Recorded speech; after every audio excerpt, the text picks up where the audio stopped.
예수 그리스도께서 우리에게 주신 선물이 얼마나 대단한 것입니까?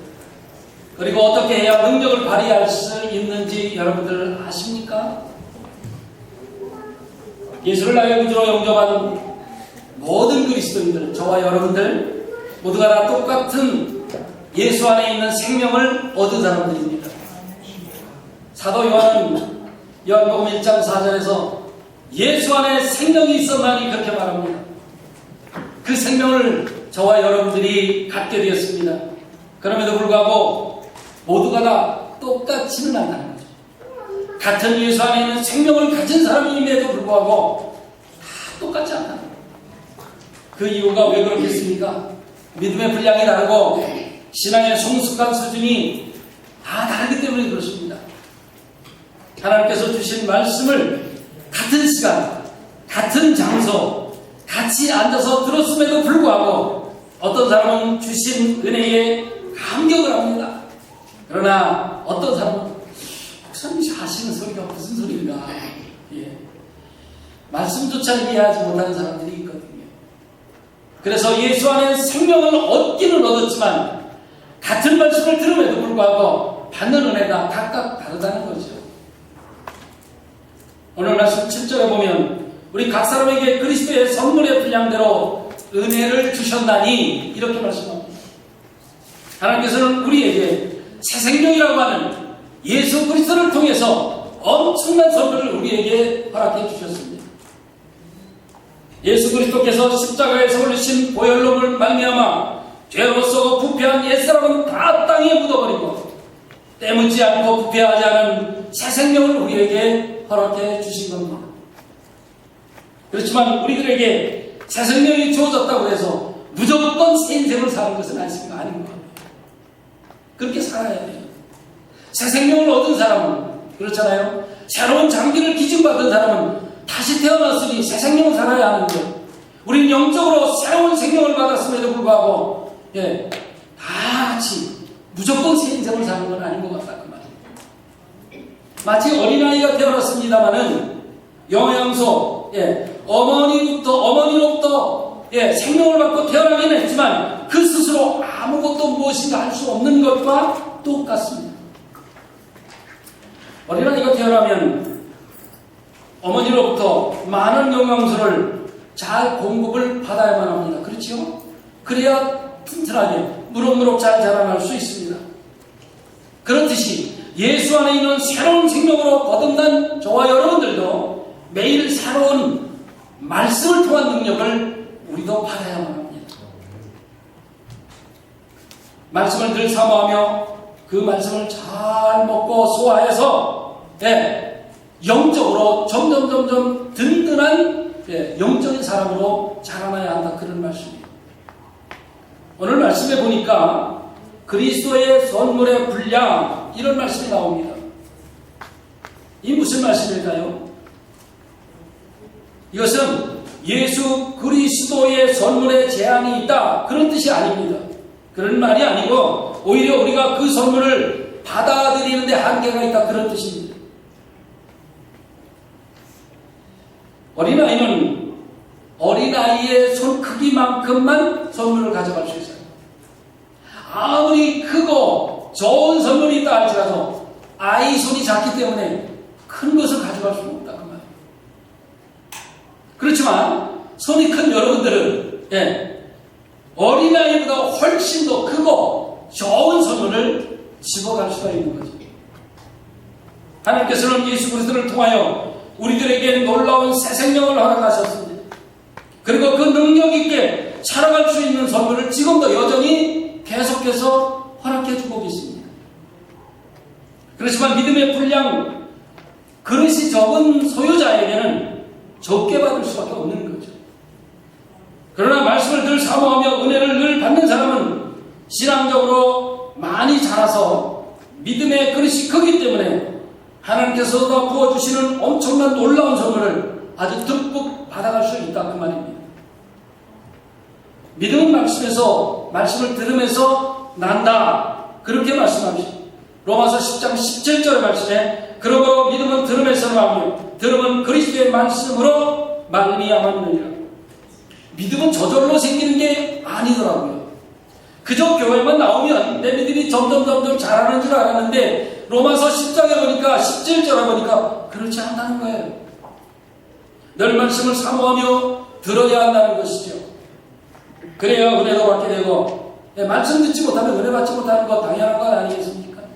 아이가 어머니로부터 음식물을 받지 못하면 그 아이가 성장하는데 지장을 초래하는 거 뻔한 거 아니겠습니까?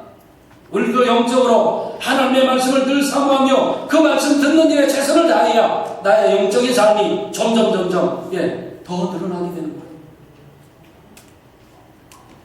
그리고 믿음이 자라지 못하면 선물도 아까 말씀드린 대로 적게 받을 수밖에 없는 거죠.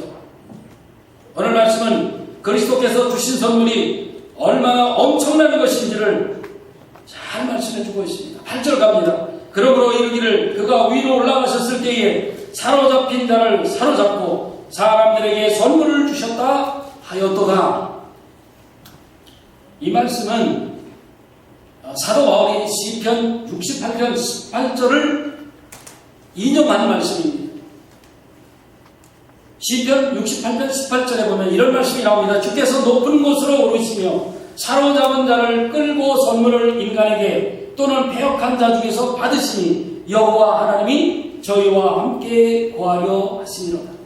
사도 바울은 이 말씀 시편 68편 18절의 말씀을 지금 끌어와서 인용을 하고 있습니다. 이스라엘이 도저히 이길 수 없는 적들과 싸울 때에 아수르라든지 수리아라든지 이런 커다란 나라들과 싸울 때에 그들의 힘으로는 도저히 적군을 물리칠 수가 없었습니다. 그런데 하나님께서 주시는 힘을 공급받아 적군을 물리칠 수 있었던 것이요. 그것을 다윗이 지금 찬양하며 노래한 것이 시편 68편입니다. 우리는 힘이 없습니다. 우리는 적군들을 도저히 물리칠 수 없습니다. 그러나 하나님께서 우리에게 물리칠 수 있는 능력을 주셔서 우리는 적군들을 물리칠 수 있었습니다. 라고 노래한 시편입니다. 이스라엘의 힘으로는 강한 블레셋 군대를 도무지 물리칠 수가 없었습니다. 이스라엘은 싸우기 시작하자마자 아마 전부 다 군인들이 모두 포로로 잡혀갈 수밖에 없었을 거예요. 그런데 주께서 높은 곳에서 내려오셔서 악한 자들을 물리쳐 주시고 그들이 다른 나라에서 빼앗은 엄청난 재물까지 연약하기 이를 데 없는 이스라엘 백성들에게 모두 다 넘겨주셨다는 거예요. 다윗이 그것을 찬양하고 있습니다. 전쟁에서 잡혀갈 수밖에 없었던 자기들이 주님의 도우심으로 갑작스럽게 엄청난 부자가 됐다라고 이야기하고 있습니다. 사도 바울이 이 시편을 인용하면서 주께서 높은 곳으로 오르셨다. 그렇게 말하고 있습니다. 이것은 예수님께서 죽음의 권세를 깨뜨리시고 부활하사 하나님 우편에 올라가신 것으로 설명하고자 합니다. 예수 그리스도께서 우리 인간들의 죄를 다 뒤집어 쓰시고 십자가에 죽으셨지만 하나님께서 그를 약속대로 3일 만에 부활시키시고 하나님 우편에 앉히셨다. 그것을 설명하기 위해서 시편 68편 18절의 말씀을 끌고 와서 인용하고 있는 겁니다. 구약시대 이스라엘 백성들이 전쟁에서 승리할 수 있었던 것은 자신들의 군대가 강해서가 아니었습니다. 그것이 아니라 순전히 하나님께서 그들을 도와주셨기 때문입니다. 그러나 예수 그리스도께서 이 땅에 오신 것은 단순한 어떤 전장에서 승리할 수 있게 도와주러 오신 분이 아니십니다. 그리스도께서 이 땅에 오셨다가 다시 하늘에 오르신 것은 죄에 빠진 저와 여러분들을 구원해내시기 위함이었습니다. 예수님께서 이 땅에 오신 것은 저와 여러분들이 이 땅에서 잘 먹고 잘 사는 것을 서포트해 주러 오신 것이 아니라는 거예요. 저와 여러분들이 죄의 구덩이에 빠져 허덕이는 것을 보시고 우리를 사랑하셔서 십자가에 못 박혀 자신이 죽으시고 하늘에 오르셔서 우리를 지금도 여전히 중보해 주고 계십니다.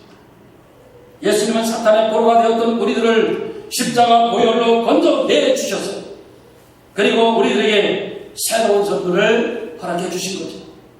9절 10절을 보겠습니다. 올라가셨다 하셨은즉 땅 아래 곳으로 내리셨던 것이 아니면 무엇이냐? 내리셨던 그가 곧 모든 하늘 위에 오르신 자니 이는 만물을 충만케 하려 하십니다.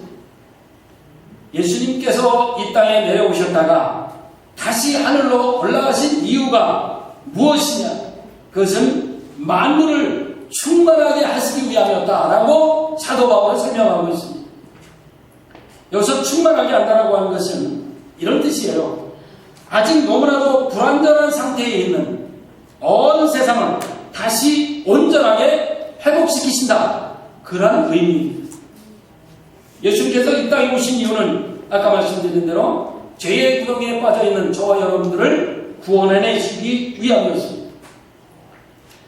그렇기 때문에 예수님이 이 땅에 내려오셨다가 다시 올라가셨다는 것은 우리의 죄의 문제를 확실하게 해결해 주셨고 하나님의 최고의 선물도 우리에게 마음껏 지금도 여전히 앞으로도 주님 다시 오시는 그날까지 주실 것이다. 그런 의미입니다. 그런데 받을 믿음의 분량의 그릇이 너무 적다면 얼마나 억울한 일이겠어요. 하나님께서 여전히 예수 그리스도를 통하여 우리에게 선물을 계속해서 부어주고 계신데 우리가 받을 그릇이 요만해서 받는 것이 너무 적다면 얼마나 억울하겠냐 그 말입니다. 여기서 중요한 것은 우리의 구원의 문제입니다. 죄가 해결되고 구원받았기 때문에 이제는 믿음의 분량이 그리스도의 장성한 분량까지 이르러야 되지 않겠느냐. 그런데 우리의 믿음의 분량이 너무나도 작아서 지금도 여전히 우리에게 은혜 베푸심에도 불구하고 많은 곳으로 채워나가지 못하는 것이 얼마나 억울한 일입니다. 우리가 해야 할 일은 죄의 문제가 예수 그리스도의 보혈로 해결받았기 때문에 이제는 믿음의 분량을 점점 넓혀서 그리스도의 장성한 분량에 이르기까지 해야 되겠다. 그래야 구원의 능력을 제대로 알고 우리가 더 변하여 새 사람이 된 것을 만끽하며 살아갈 수 있지 않겠느냐. 행복을 누리며 살아갈 수 있지 않겠느냐는 것입니다. 여러분, 돈 많은 사람들이 행복하다고 생각하십니까? 저는 그렇게 생각하지 않습니다. 물론 돈은 필요한 존재입니다. 저와 여러분들이 삶을 살기 위해서는 물질이라고 하는 것은 꼭 필요하죠. 그러나 우리의 삶의 목적이 물질에 있어서는 안 된다는 거죠. 그것이 행복을 가져다 주지 않기 때문입니다. 제가 몇 주제도 말씀드렸습니다만 이 세상에 우리 눈에 보이는 모든 것들은 변하게 되어 있습니다. 결코 내 것으로 끝까지 남아있지 않다는 사실이죠. 11절 봅니다. 그가 혹은 사도로 혹은 선지자로 혹은 복음 전도자로 혹은 목사와 교사로 주셨습니다. 하나님께서 우리들에게 주시는 놀라운 큰 선물은 하나님의 진리입니다. 이것은 하나님께서 주시는 최고의 선물입니다. 여러분, 돈이 최고입니까? 권력이 최고인가요? 여러분, 권력 가지고 있다 무너지는 사람 한두 명 보셨습니까? 돈 많이 가지고 있다 하루아침에 멸망당하는 사람 얼마나 많이 보셨습니까? 여러분, 주인이요, 오너는요, 종업원들에게 시시콜콜 다 말해주지 않습니다. 주인이기 때문에 종업원들에게 오늘은 너는 여기서부터 여기까지 일해, 몇 시부터 몇 시까지 일해, 이런 끝이에요. 그리고는 일한 만큼의 대가만 지불해주면 됩니다. 그러나 종업원이 아닌 소중한 동역자에게는 자신의 생각이나 계획을 다 말해주고 함께 일하기를 원합니다. 즉, 하나님의 말씀을 듣고 기도하는 주의 백성들에게 하나도 숨김없이 하나님께서는 하나님이 계획하시고 진행하고 계신 모든 일들을 다 알려주고 계세요. 그 비밀을 숨김없이 다 알려주고 계시다 그 말입니다. 오늘 말씀을 보면 우리가 진리의 말씀을 배우는데 두 가지 방법을 사용한다는 것을 알 수가 있습니다.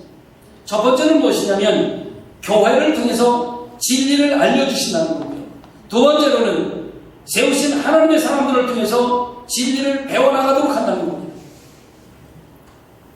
사도와 선지자와 복음 전하는 자, 목사, 교사는 모두 교회에서 가르치는 직분을 가진 자들입니다. 사도와 선지자와 복음 전하는 모든 사람들 다 가르치는 직분을 가진 사람. 물론 개인적으로 성경을 읽어서 깨달을 수는 있을 겁니다. 그렇지만 하나님의 중요한 뜻은 하나님께서 계획하시고 실행하고 계신 중요한 것들을 교회와 교회에 세우신 사람들을 통해서 하나님의 진리를 깨닫도록 해주시는 겁니다. 우리가 영적인 신앙이 자라는데 가장 중요한 것은 풍성한 하나님의 말씀의 꼴을 충분하게 섭취하는 일입니다. 어린아이가 태어나면서 어머니의 젖을 빠는 것은 어머니가 가지고 있는 모든 영양분을 다 주는 거예요.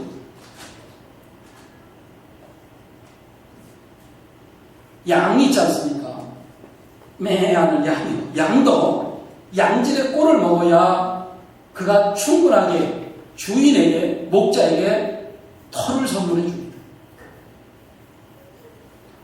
우리의 영혼도 사도의 가르침과 선지자들의 가르침, 그리고 복음 전도자들의 가르침, 또 목사와 교사들의 가르침을 받아야 성장할 수가 있는 것입니다.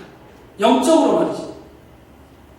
그런데 공예배도 등한시하고 성경 공부도 하지 않고 영적으로 신앙이 성장할 수가 없어요.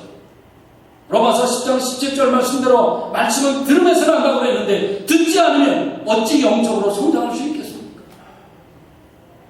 성장할 수가 없는 것입니다. 우리가 살아가는 이 세상은 우리 개인적인 힘으로는 도저히 감당할 수 없는 아주 엄청난 힘이 존재하고 있습니다.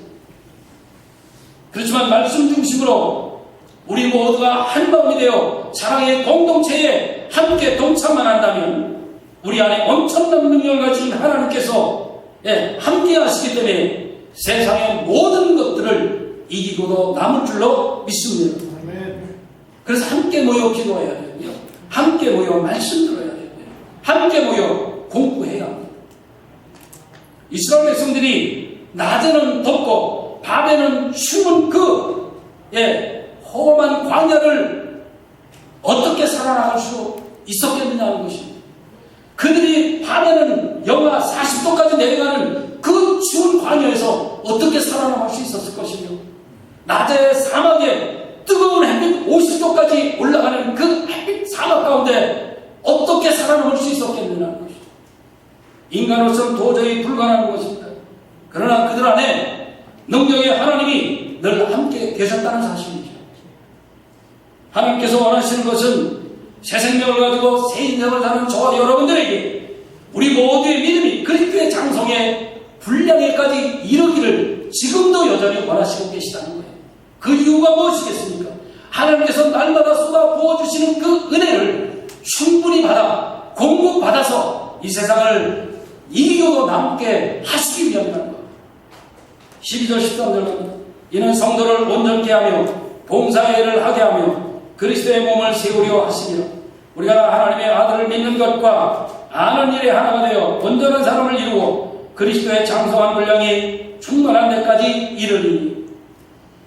저와 여러분들은 어느 한순간에 그리스도의 장성의 분량까지 영적으로 점프할 수가 없습니다. 모든 일이 다 그렇잖아요. 한 걸음 스텝 바이 스텝으로 나가는 거죠. 우리가 그리스도의 장성한 분량까지 올라가려면 차근차근 영적인 순서를 밟아야만 합니다. 우리가 영적인 순서를 차근차근 밟아가기 위해서 우리가 가장 먼저 해야 할 일은 나의 잘못된 부분을 찾아내고 고치고 그리고 그것을 온전하게 하는 일입니다.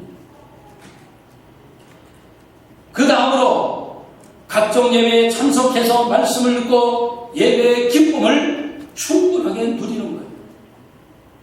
오늘 7절에 보니까 이는 성도를 온전하게 하며 봉사일을 하게 하며 라고 말씀합니다. 성도를 온전하게 한다. 무슨 말씀일까요? 말씀드린 대로 우리의 깨어진 모양을 고쳐서 제대로 모양을 갖춘다 그런 말이에요.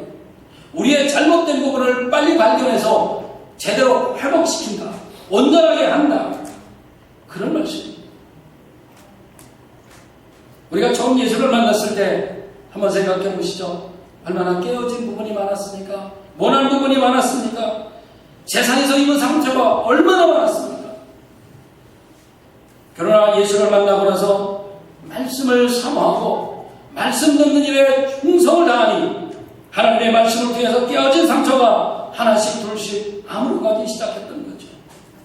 그래서 온전한 인격체로 거듭나게 된 거예요. 사랑하는 성도 여러분, 예배는 내가 무엇인가 받는 시간이 아니에요. 여러분 지금 이 자리에 받으러 나오셨다면 일어나셔서 나가시면 됩니다.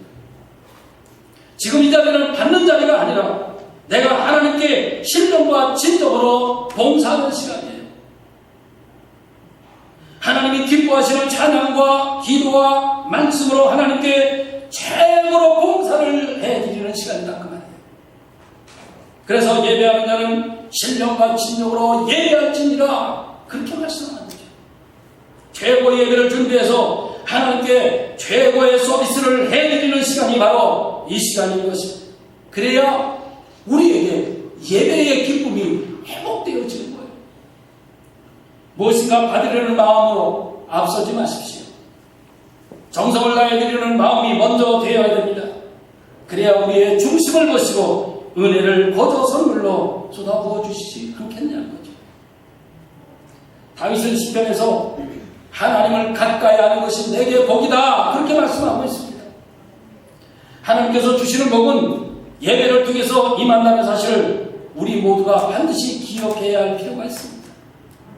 예배는 그리스도의 몸을 세우는 일이고 그리고 그리스도의 교회를 온전하게 자라는 일, 이것이 우리가 영적으로 자라나는 비결이기도 하지요.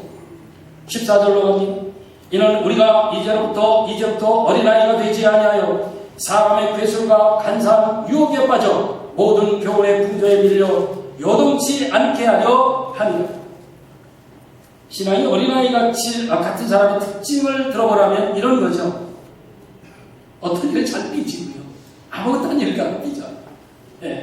그리고 믿음이 좌우로 자꾸 흔들리는 거죠. 귀가 얇아요. 누가 이러고 저러면 저. 이게 믿음이 어린아이 같은 사람들의 특징입니다. 여러분, 나무를 오늘 집에 가셔서 말이죠. 옮기세요. 옆쪽으로. 그리고 내일은 저쪽으로 또 옮기세요. 그리고 모레는요. 또 계속 이쪽으로 옮겨보세요. 그 나무가 온전해지겠습니까? 자라기는커녕 아마 일주일 후면 시들시들해 죽을 것입니다. 하물며 나무도 이런데 하나님의 백성들이 진리의 말씀에 깊이 뿌리 내리지 못하고 이리저리 흔들거린다면 그 사람이 영적으로 잘 자라날 수 있겠냐 그 말입니다. 그렇다면 어떻게 해야만 우리가 든든하게 영적으로 잘 뿌리 박혀 자라날 수 있을까? 오늘 15절에 그거를 우리에게 마지막으로 교훈해 주고 있습니다. 오직 사랑 안에서 참된 것을 하여 범사에 그들에게까지 자랄지 그는 머리니 곧 그리스도라. 그에게서 온몸이 강가니를 통하여 도움을 입음으로 연락하고 상합하여 각 지체의 분량대로 역사하여 그 몸을 자라게 하며 사랑 안에서 스스로 세우느니라. 우리가 그리스도의 장성한 분량에까지 자랄 수 있는 비결은 우리의 몸이 머리에 잘 붙어 있어야 한다 그 말이에요. 그리스도는 머리며 우리는 몸, 즉 지체입니다. 몸은 머리와 떨어져 있으면 생명을 유지할 수 없지요. 그리고 머리를 떠나서는 아무것도 할 수가 없습니다. 여러분이 손이 까딱까딱하는 것 손이 하는 일이 아십니까? 아니요, 이 머리가 지금 명령을 하고 있기 때문에 까딱까딱해요. 명령을 하고 있기 때문에. 아무리 발등신 미인이라고 할지라도 머리가 없다고 한번 생각해 보세요. 머리 없는 발등신 생각해 보신 적 있습니까? 의미 없지요. 아무리 몸매가 아름다운 여인이라 할지라도 머리가 없다면 그건 뭐 죽은 미인이에요. 우리는 그리스도를 머리로 보시고 견고하게 그리스도와 연합할 때 그리스도의 장성의 분량에 이르는 그런 영적인 삶을 살 수가 있는 것입니다. 결국 우리들은 예수 그리스도를 머리로 해서 우리 모두가 신뢰와 사랑으로 연합하여 질 때에 우리 안에는 항상 하나님의 능력이 넘쳐나게 될 것입니다. 그리고 우리는 그리스도의 장성한 분량을 체험하며 늘 삶에서 정말 하나님이 주시는 그 놀라운 능력으로 세상을 이기고도 남는 삶을 살 수가 있는 것입니다. 그리고 주님이 주시는 그 놀라운 능력을 행하며 살 수 있는 것입니다. 그리고 많은 사람들에게 영향력을 끼치며 삽니다. 예수 안에 있는 새 생명을 얻은 저와 여러분들, 앞으로 어떤 모습으로 살아가시겠습니까? 옛날에 내 모습 그대로 살아가시겠습니까? 고집 부리며 살아가시겠냐는 거죠. 이제는 그런 거 다 버려버리십시오. 그리고 마음을 새롭게 하여 참된 그리스도의 모습으로 한 주간 승리하며 살아가십시오. 그런 저와 여러분 되시기를 주님의 이름으로 축원합니다.